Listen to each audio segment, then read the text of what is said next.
गुना के लूसन बगीचा क्षेत्र में रहने वाले विवेक शर्मा का शव पुलिस ने बरामद कर लिया है।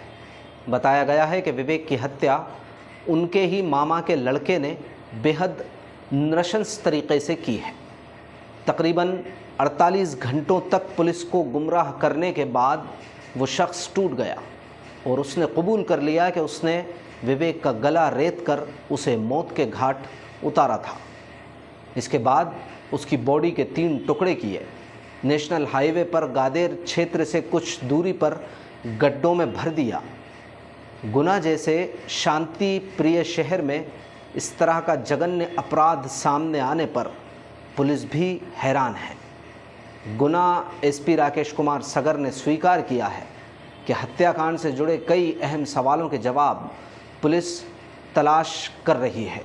मामले में एक दिलचस्प तथ्य सामने ये आया है कि आरोपी ने मर्डर की प्लानिंग अजय देवगन की फिल्म दृश्यम देखकर की थी। इस सनसनीखेज वारदात की शुरुआत 12 जुलाई को 40 वर्षीय विवेक शर्मा की गुमशुदगी के साथ हुई। परिजनों को पहले दिन से ही विवेक के ख़ास रिश्तेदार उसके मामा के लड़के पर संदेह था, जिसके बारे में उन्होंने पुलिस को बताया भी था। जानकारी सामने आ रही थी कि विवेक और मोहित के बीच लेन देन की वजह से विवाद चल रहा था। इसी बीच गुना में किराना दुकान चलाने वाले विवेक 12 जुलाई को लापता हुए। परिजनों द्वारा संदेह जताने के बाद पुलिस ने 13 जुलाई को रात तकरीबन 2:30 बजे मोहित को हिरासत में लिया, पूछताछ शुरू की। गुना एसपी राकेश कुमार सगर ने खुलासा किया है कि आरोपी शातिर प्रवृत्ति का है। वो कभी सिंगवासा तालाब तो कभी गोपी कृष्ण सागर डैम पर पुलिस को सैर कराता रहा। जब पुलिस ने सख्ती बरती तो उसने विवेक का कत्ल करना स्वीकार किया, ऐसा पुलिस का कहना है। कर्नाटका फार्मास्यूटिकल नामक कंपनी में मेडिकल रिप्रेजेंटेटिव के रूप में काम करने वाले मोहित ने बताया कि उसने विवेक को पुलिस लाइन स्थित अपनी बहन के आवास पर बुलाया। उनके बीच बातचीत हुई। इस बीच मोहित ने विवेक का गला रेत दिया। इसके बाद मोहित ने विवेक की बॉडी ठिकाने लगाने के लिए उसके 3 टुकड़े किए। उनको अलग अलग 3 बैगों में भरा। गादेर के पास पहले से खोद कर रखे गए 3 में से एक गड्ढे में बॉडी को दफन कर दिया। पुलिस की पूछताछ में मोहित लगातार मर्डर से जुड़े राज उगलता जा रहा है। पुलिस को शक है कि मोहित को सट्टा लगाने की आदत थी, इसलिए मर्डर की वजह इससे संबंधित भी हो सकती है। वहीं जिस सरकारी आवास में विवेक शर्मा की हत्या की गई, उसके वर्तमान मालिक यानी मोहित की बहन की अपराध में कितनी संलिप्तता है, इसको भी खंगाला जा रहा है।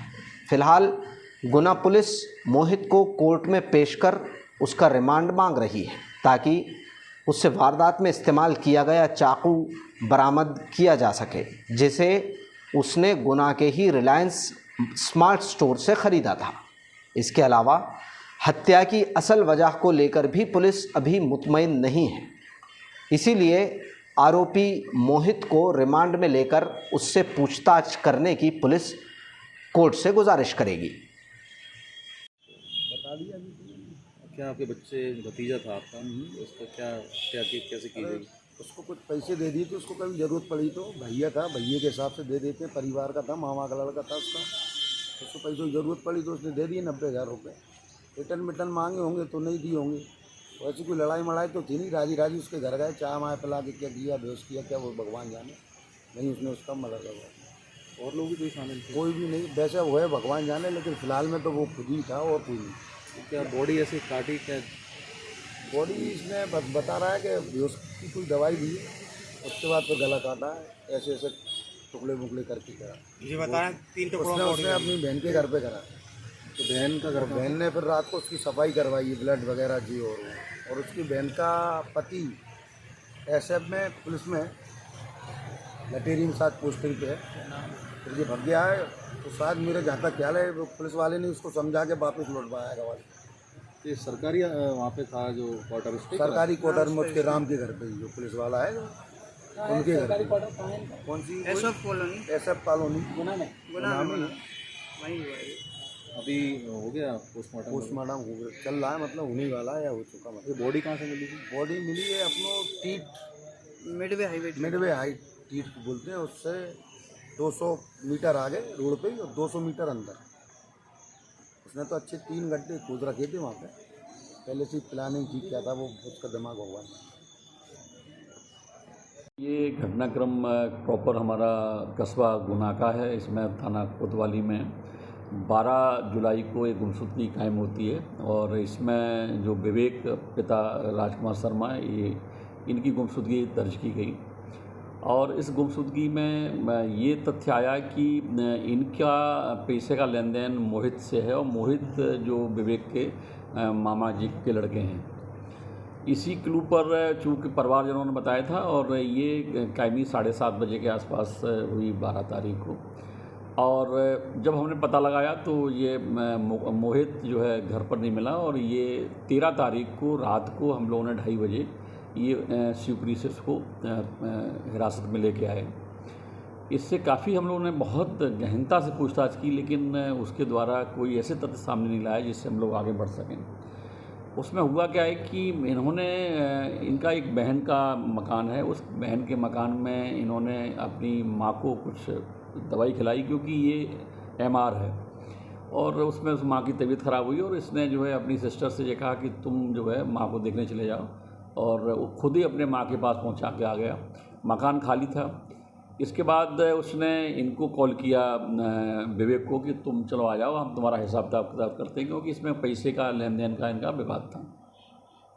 ये घटना जो घटित हुई है वो 12 जुलाई के 11 बजे से लेके करीबन 3:30 बजे के बीच की है।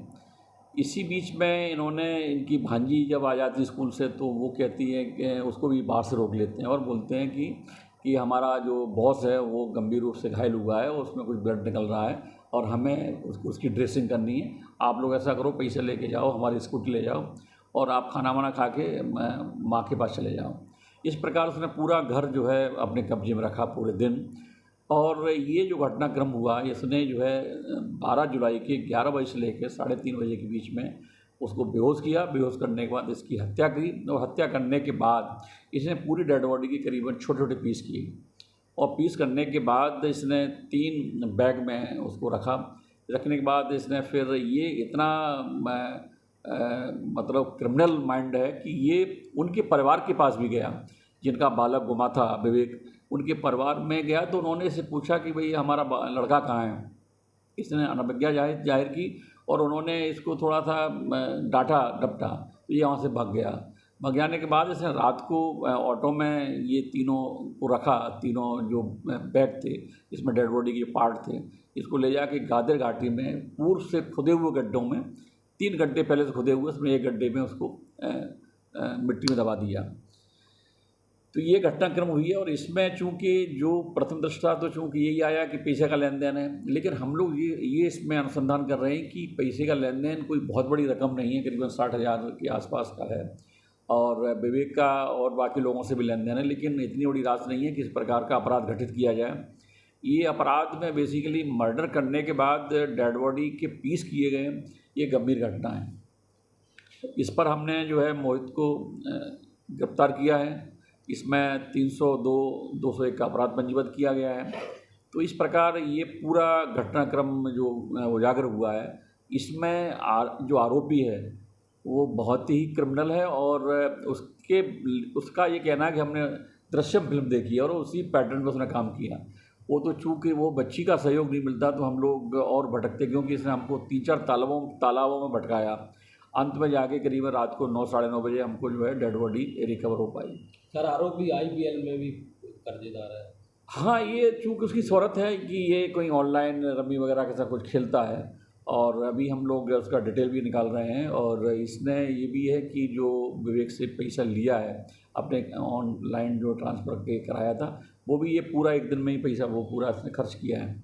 तो ये बात सही है कि चूँकि ये कहीं ना कहीं इसकी लत है इस टाइप का, और ये चूँकि MR भी है जो कर्नाटका कोई फार्मास्यूटिकल कंपनी है उसमें, तो ये इसने जो है पूरा ड्रग्स का यूज़ किया है, मतलब बेहोशी करने में इसको विवेक की हत्या में भी इसने यूज किया है और अपने बाकी माँ को भी इसने खाना खिलवाया ताकि अपनी सिस्टर को वहाँ से कैसे भी वहाँ पहुँचा सके और इसको पूरा दिन स्वतंत्र रूप से मिल जाए। सरकारी आवास में पूरा ये साजिश रची गई। हाँ, ये चूँकि इसका जो बहनोई हैं राम मोहन शर्मा, उनके नाम से वो मकान अलॉट है और उसमें चूँकि इसने ये पूरा घटनाक्रम को अंजाम दिया है।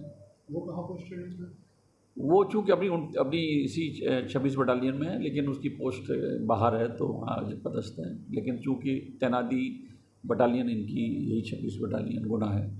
इसमें देखा गया है कि गोल्ड भी मिला है मगर एक चेन गायब बताई जा रही है, मोबाइल गायब है। हाँ जी, अभी उसमें कुछ चीज़ें तो इससे अभी हम लोग पुलिस रिमांड हम लोग लेंगे और लेके पूछताछ करेंगे। पर इसका ये कहना है कि जो हमने 3 गड्ढे हैं वो पहले से खुदवा के रखे हैं। तो मैं बेसिकली और जो चाकू की बात करता है वो चाकू का उसका कहना है कि ये इसने रिलायंस जो मार्ट है उससे जो है इसने चाकू खरीदा है। और इसमें कुछ और भी तथ्य आएंगे कि आखिर इस घटनाक्रम में की वास्तविकता और क्या थी, क्या पैसे का लेन देन था, इसके अलावा कोई ऐसा सर 2 गड्ढे और खोदे तो कहीं 2 और हत्या तो नहीं करना चाहता था आरोपी?